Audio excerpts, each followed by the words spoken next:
이 시간에는 로마서 8장 15절 말씀 읽었습니다. 은혜 받을 말씀의 제목은 종교적인 신자와 하나님의 자녀입니다. 종교적인 신자와 하나님의 자녀. 여러분 보실 때 제 귀에 뭐가 꽂혀 있을 겁니다.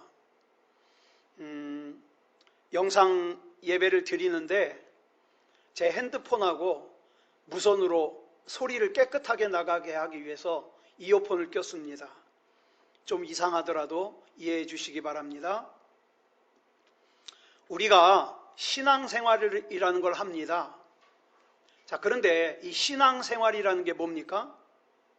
사전에서 신앙생활을 설명하기를 하나님을 신앙하는 경건한 자세로 행하는 모든 행동과 활동이라고 했습니다.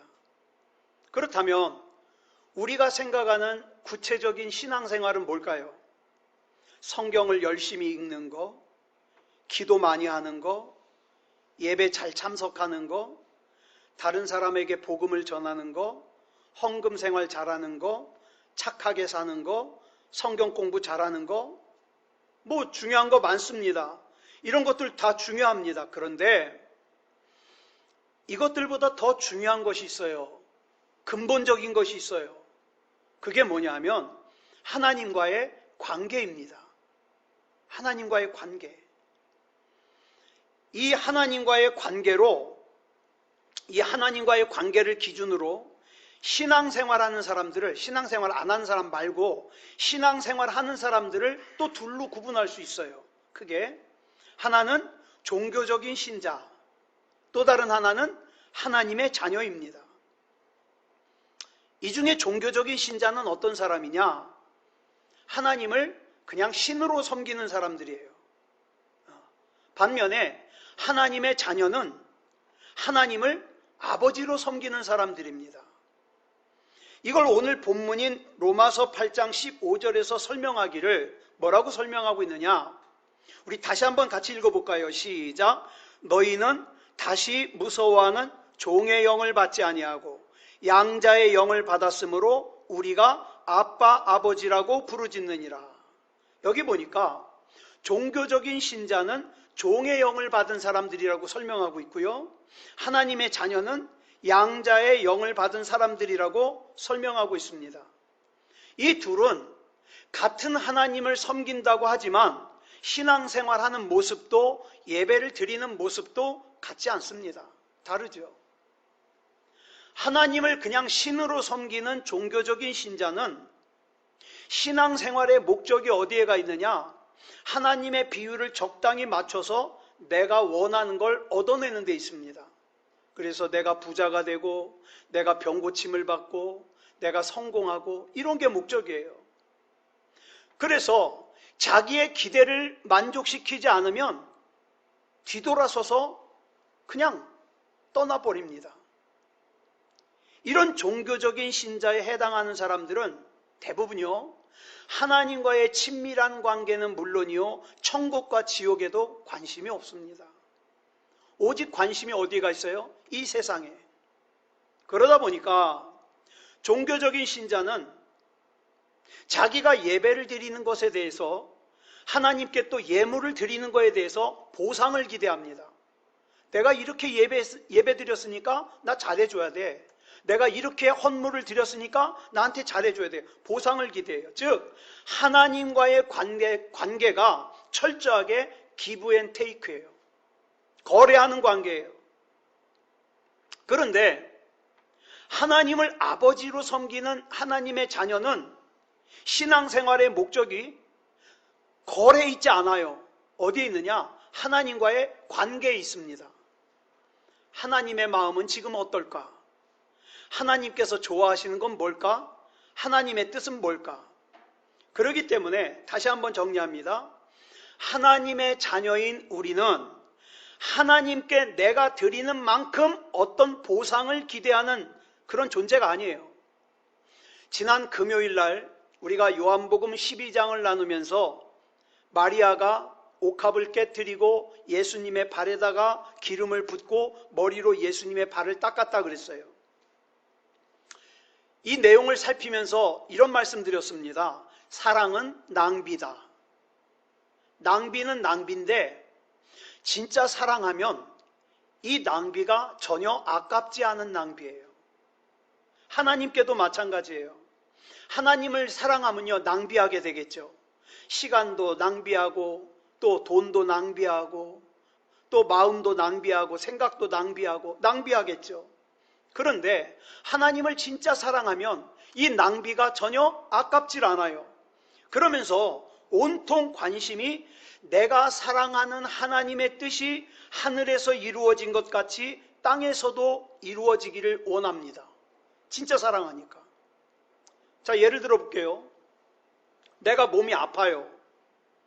그래서 내가 예수 그리스도 이름으로 지금 나의 병이 나았음을 선포합니다. 그랬을 때 종교적인 신자는요, 이런 기도를 뭐라고 생각하느냐? 비논리적이야, 비합리적이야, 비이성적이야. 왜? 종교적인 신자는요, 그 생각이 기브 앤 테이크잖아요. 예? 거래잖아요. 근데 내가 드린 게 없잖아요. 그러니까 내 병을 낫게 해달라고 할 거리가 없는 거예요. 그러니까 그런 기도를 하면은 뭐라고 생각하냐? 아, 말로만 그렇게 한다고 뭐가 될까? 말로만 그렇게 한다고 병이 낫을까? 그렇게 생각하게 되겠죠. 그러나 마가복음 11장 24절을 보면 예수님께서 이렇게 말씀하십니다. 시작. 그러므로 내가 너희에게 말하노니 무엇이든지 기도하고 구하는 것은 받은 줄로 믿으라. 그리하면 너희에게 그대로 되리라. 이 말씀을 보면 기도하고 구한 것을 받고 나서 믿으라 그랬습니까? 아니면 기도하고 구한 것을 받은 줄로 믿고 기다리라 그랬습니까? 기도하고 구한 것을 받은 줄로 믿고 기다리라 그랬습니다. 그러니까 믿음이 뭐냐 하면 기도했으면 받을 줄로 믿고 기다리는 거예요. 받은 줄로 믿고 기다리는 거예요. 왜요? 우리가 기도를 하잖아요. 그러면 먼저 영적인 세계에서 하나님의 뜻이 이루어지고 영적인 세계에서 이루어진 하나님의 뜻이 이 세상에 임하심으로 땅에서도 하나님의 뜻이 이루어지게 됩니다. 순서가. 그런데 우리가 여기서 조심해야 될 게 있어요. 오늘날 우리 교회가 욕먹는 이유예요. 지금 우리나라가 IM 성교회, 또 광주에 있는 TCS 국제학교, 또 안디옥 교회 때문에 욕을 먹고 있습니다. 확진자가 좀 줄다가 이 무분별한 생각 때문에 지금 막 늘고 있잖아요. 제가 이 사람들이 하는 말을 방송에서 하는 걸 녹음한 걸 잠깐 들었는데 이런 말을 합니다. 우리는 믿음 때문에 코로나가 비껴간다는 거예요. 우리는 믿음 때문에. 이 잘못된 믿음이에요. 제가 지난 주간에 동안교회 김영중 목사님의 설교를 듣는데 목사님이 이런 말씀을 하십니다. 이 코로나19가 나쁘기만 한 게 아니래요. 지금 우리에게. 좋은 게 있는데 좋은 게 뭐냐? 이 코로나19를 통해서 믿음 아닌 믿음과 잘못된 맹신이 지금 다 드러나고 있다는 거예요. 네. 믿음이 아닌 믿음은 어떻습니까? 다 예배 떠나요. 그 다음에 잘못된 맹신은요. 이 사람들처럼 내가 믿음 가지고 있으면 코로나가 비껴간다는 거예요. 이런 잘못된 맹신이 어디 있습니까? 만약에 그렇다면 여러분 마가복음 16장 18절 아시죠? 여기 17절에서 예수님이 이렇게 말씀을 시작하세요. 믿는 자들에게는 그 다음에 18절에서 뭐라 하냐면 무슨 독을 마실지라도 해를 받지 아니하며. 여러분 그러면 이 사람들의 말대로라면 우리 믿음을 증명하기 위해서 독을 한번 마셔봐야죠. 옛날에 그런 사이비 종교가 있었습니다. 집단으로 독을 마시고 다 죽었어요. 아주 큰 사건이었습니다. 여러분 이런 건 믿음이 아니에요. 제가 지난 주간에 또 이용규 선교사님의 설교를 듣는데 이용규 선교사님이 믿음을 정의하기를 뭐라고 정의하냐. 여러분 이 믿음이라는 단어는 우리가 신앙생활하면서 많이 말하고 많이 듣는 단어인데 이 믿음의 정의를 정확하게 내리기가 참 힘들어요. 그런데 이용규 선교사님이 이런 말합니다. 믿음이 뭐냐? 믿음은 하나님을 경험하는 능력이다. 이렇게 말씀하셔요. 맞는 것 같아요. 여러분, 방역을 어기고 그 다음에 여러분, 이런 전염병이 있으면 조심하고 방역을 하는 건 상식 아닙니까? 이 상식을 어기는 맹신이 믿음이 아니라 하나님을 경험하는 능력이 믿음이에요. 우리가 어디에 있든지 하나님 앞에 기도하고 하나님을 예배하고 하나님을 경험하는 것, 이게 진짜 믿음이라고요. 반면에 종의 영을 받은 종교적인 사람은 자기가 하나님을 멀리하는 것 때문에 하나님께서도 나를 멀리하실 것 같은 생각이 드니까 하나님을 100% 신뢰하지 못해요. 그러니까 신앙생활이라는 걸 어느 정도로 하느냐? 벌받지 않을 정도로, 그 지옥에 안 갈 정도로, 이 정도로만 하려고 합니다. 그래서 사도 요한이 요한 3서 1장 2절에서 이렇게 선포하는 거예요. 같이 읽겠습니다. 시작.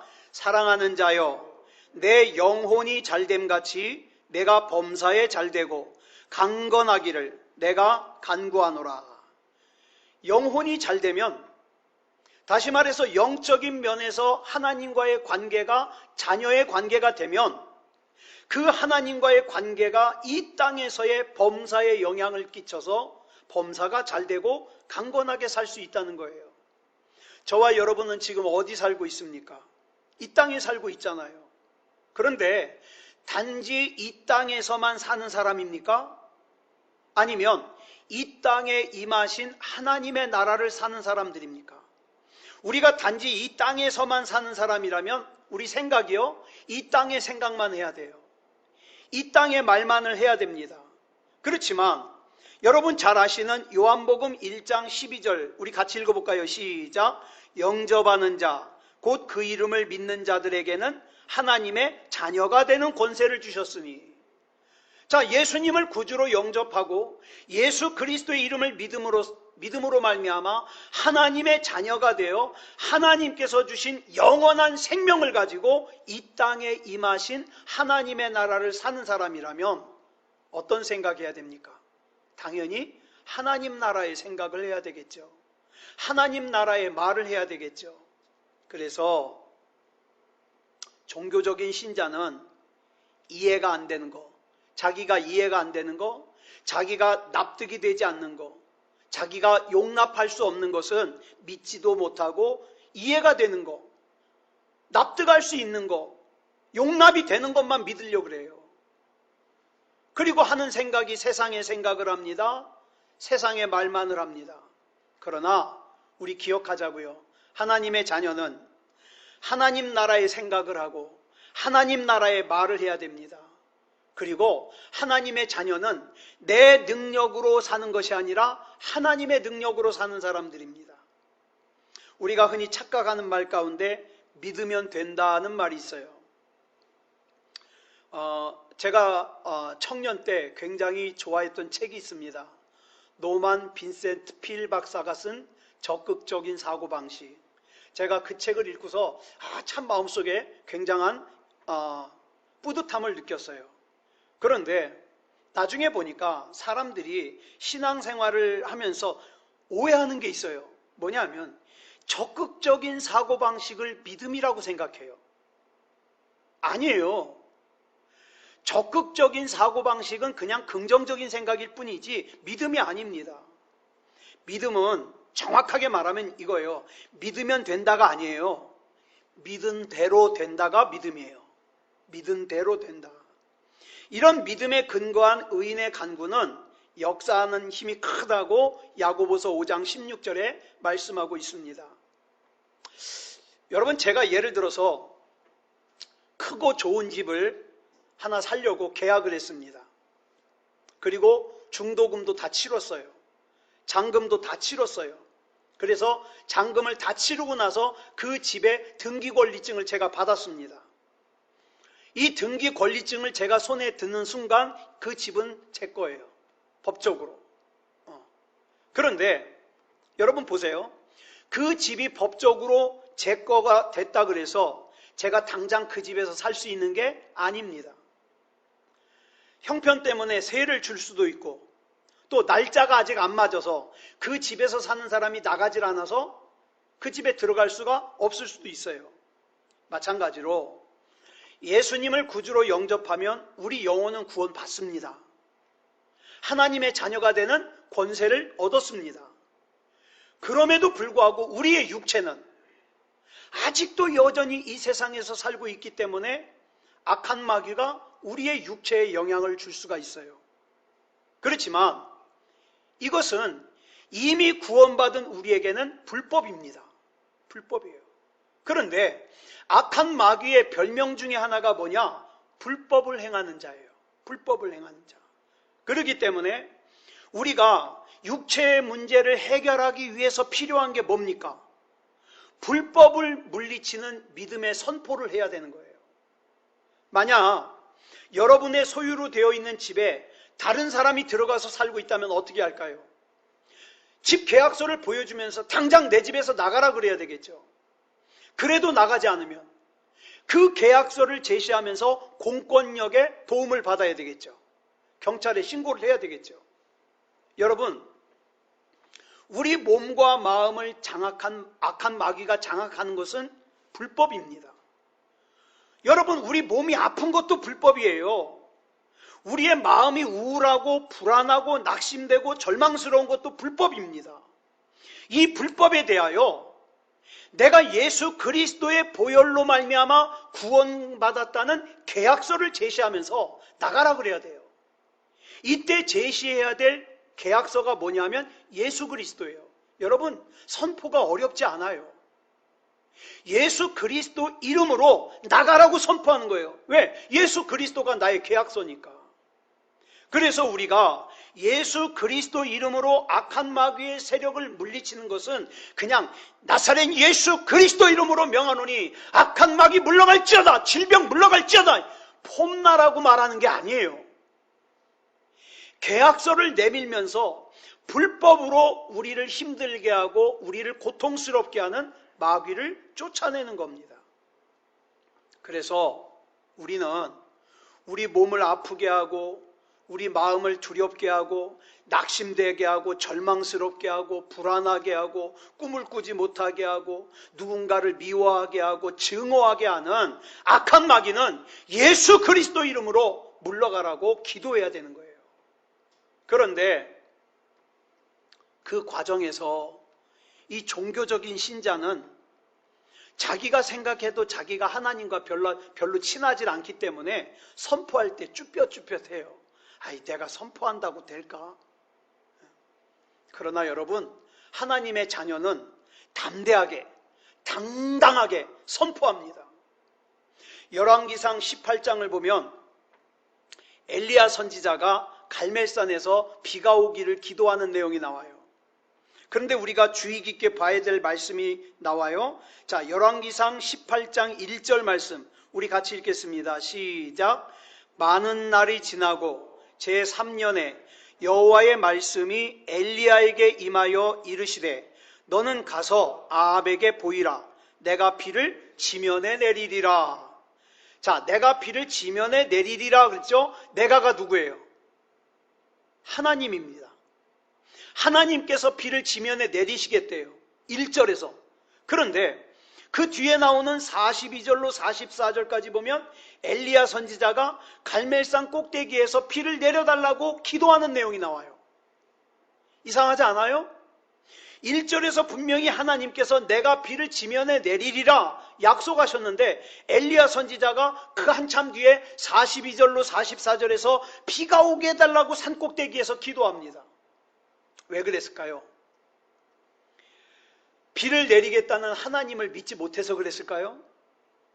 그것이 아니라면 여기서 엘리야의 기도는 비를 내리기 위한 기도일까요? 아니면 하나님의 뜻이 이루어지기를 원하는 기도일까요? 분명히 1절에서 하나님께서 지면에 비를 내리시겠다고 약속하셨으니까, 말씀하셨으니까. 분명히 비가 오는 것은 하나님의 뜻이에요.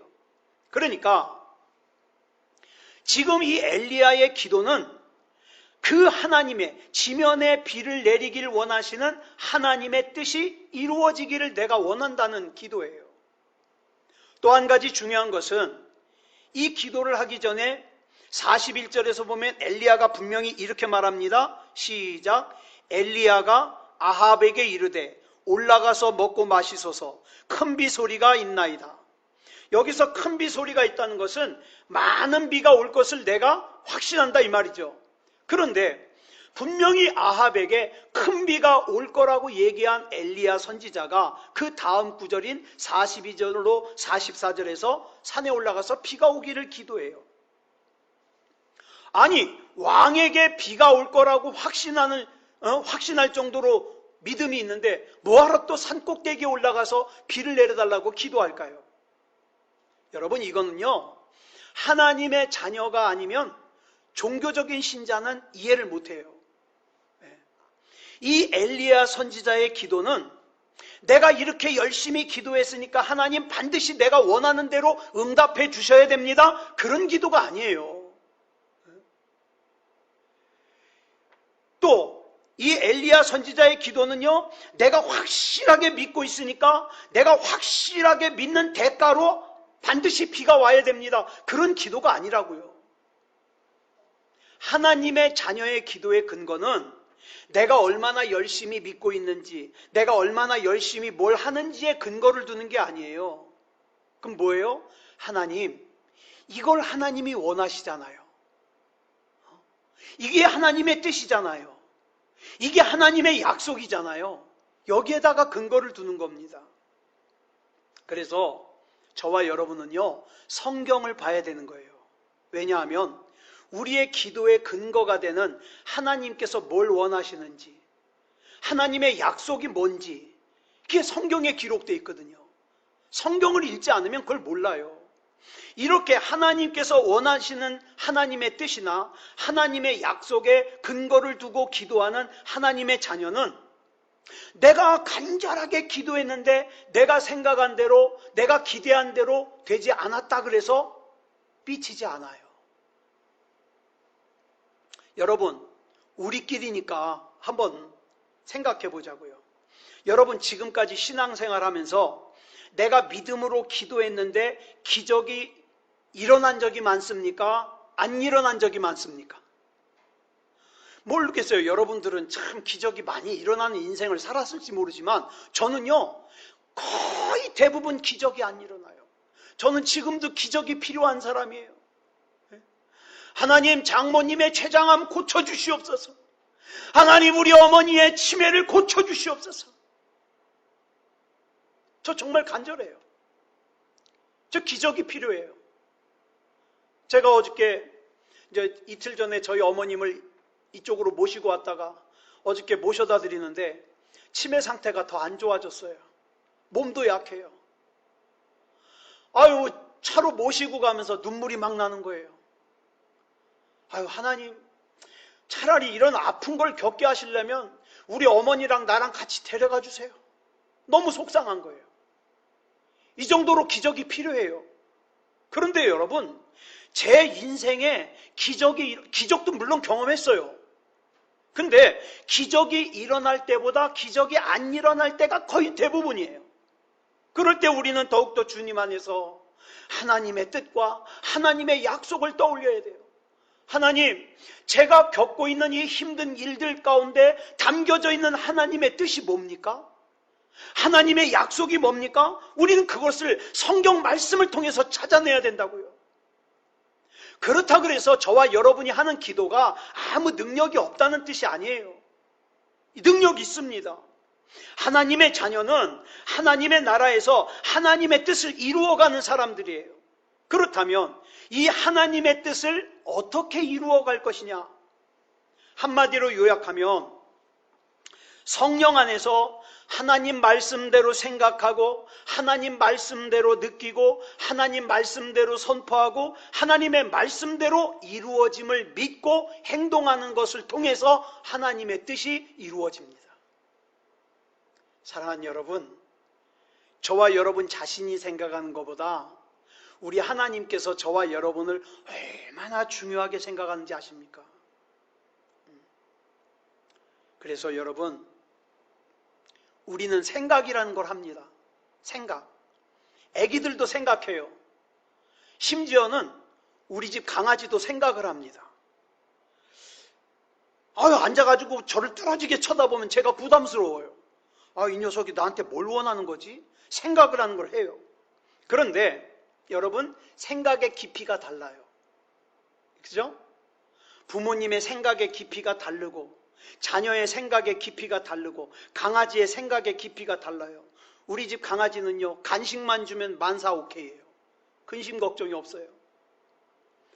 자, 그런데 하나님도 생각이라는 걸 하십니다. 뭐라고 하냐? 우리의 형상을 따라 사람을 만들자. 그리고 그 사람이 살아야 될 세상을 이렇게 만들자. 그리고 우리가 만든 그 사람이 그 세상을 다스리게 하자. 생각이라는 걸 하셔요. 그리고 하나님께서 생각하신 대로 세상을 만드시고 사람을 만드셨습니다. 그리고 생각하신 대로 잘 만들어진 세상과 사람을 보고 뭐래요? 성경에 보니까 보시기에 좋았더라 그래요. 그런데 그렇게 만들어진 세상을 저와 여러분이 살면서 우리의 생각으로 하나님의 생각을 이해하지 못할 때가 많아요. 도대체 하나님이 왜 이러실까?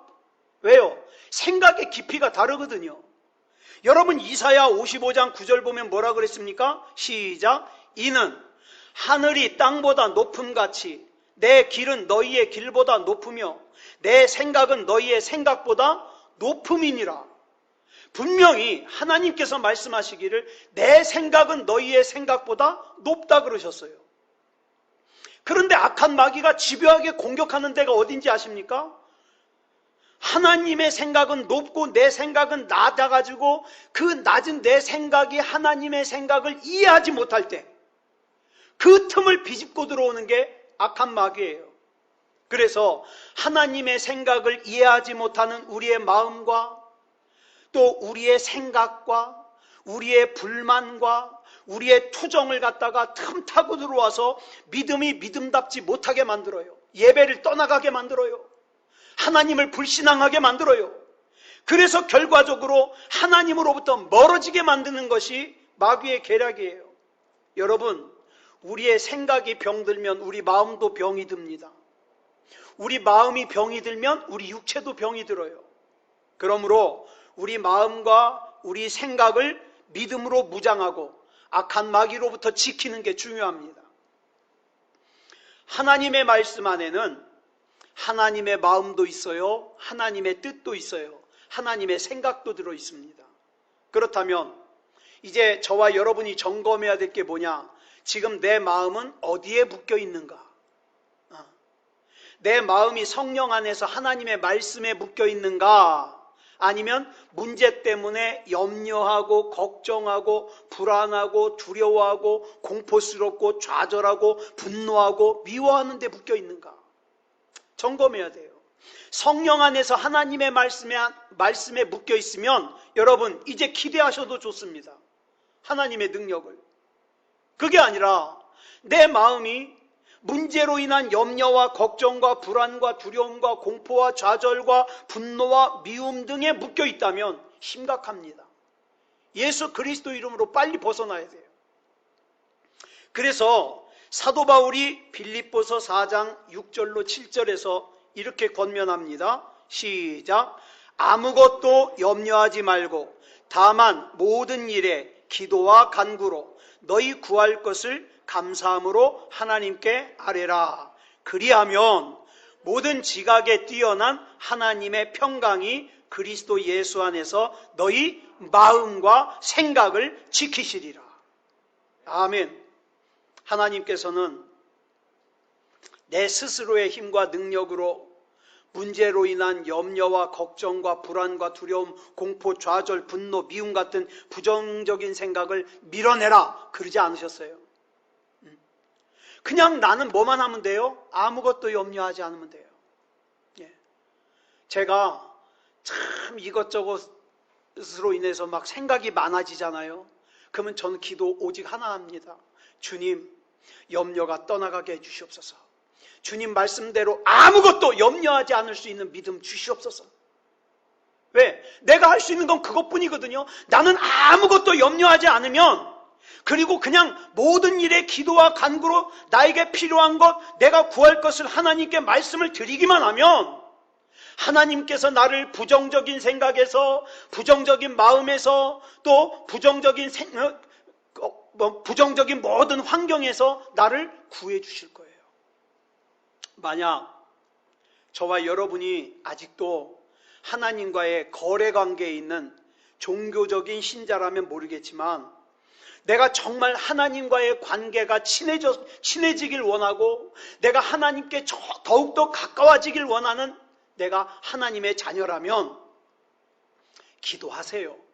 하나님, 내 안에 있는 이 부정적인 생각, 나의 이 부정적인 감정을 없애주시옵소서.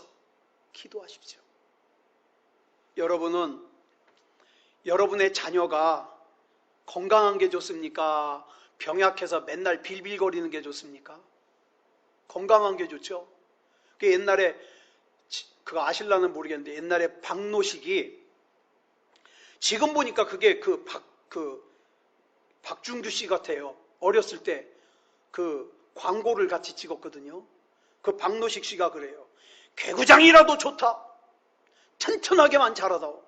이런 멘트가 있었어요. 예. 하나님께서 그래요.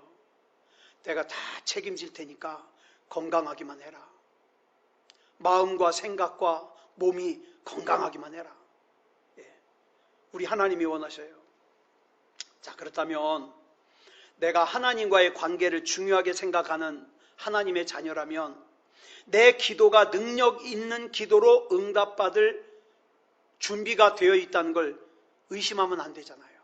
하나님, 내 아버지시잖아요. 안상홍이 죽고 그의 와이프 장길자가 지금 교주로 있는 하나님의 교회에서는 하나님 어머니라 그러잖아요. 그러니까 이단들이에요. 다 갖다 만들어낸.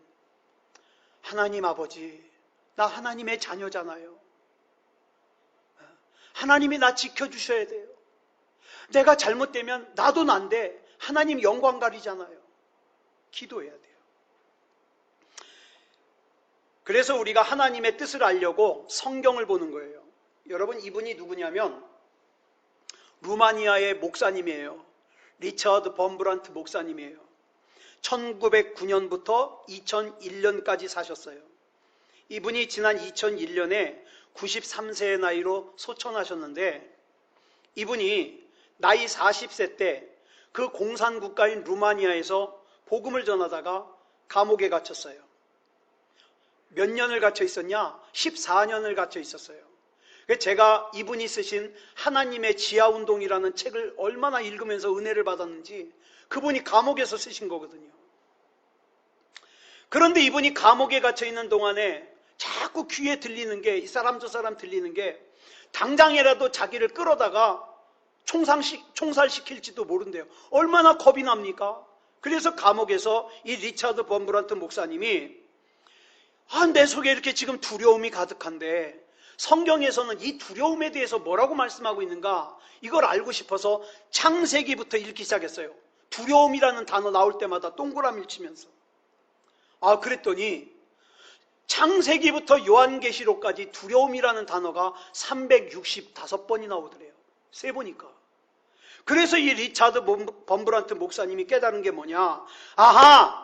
하나님께서는 1년 365일 나에게 두려워하지 말라고 말씀하고 계시는구나. 그래서 두려움을 떨쳐버렸다는 거예요. 여러분, 지금 저와 여러분의 가장 큰 문제는 뭡니까? 낙심입니까? 건강입니까? 경제적인 문제입니까? 그렇다면 그냥 무조건 하나님 앞에 달라고만 할 게 아니라 과연 성경에서 그 문제에 대하여 뭐라고 말씀하고 있는가를 찾아야죠. 그리고 성경에서 하나님께서 그 문제에 대하여 뭐라고 말씀하시는지를 찾았다면 그 말씀을 붙들고 그 말씀을 근거로 기도해야죠. 우리가 요한복음 11장을 나누면서 제가 이런 말씀을 드린 적이 있어요. 기억하실라나 모르겠는데, 예수님께서 죽은 나사로를 살리신 것은 죽은 나사로를 살리시는 것 자체가 목적이 아니라 그 일을 통하여 하나님께 영광을 돌리는 거다, 이런 말씀을 드렸어요. 이와 같이 지금 저와 여러분 문제 있잖아요. 예? 제게 있는 문제도 여러분 가지고 있는 문제에 뭐 거의 뒤지지 않을 거예요 지금. 그런데 이 문제를 놓고 내가 기도하는 것은 내 문제가 내가 원하는 대로 해결하는 자체가 목적이 아니라 이 문제 안에 담겨져 있는 하나님의 뜻을 이루는 것이 목적이 돼야 돼요. 주님의 뜻을 이루시옵소서.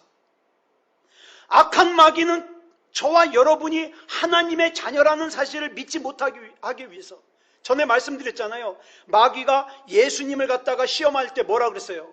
네가 만일 진짜 하나님의 아들이거든 돌로 떡 만들어 먹어라. 하나님의 아들이라는 걸 의심하게 만들려고 그랬잖아요. 네가 진짜 하나님의 아들이거든 성전 꼭대기에서 뛰어내려라. 우리한테도 그렇게 유혹해요. 네가 진짜 하나님의 자녀면 이런 문제가 생기면 안 되잖아. 그렇죠? 이게 마귀의 목적이에요.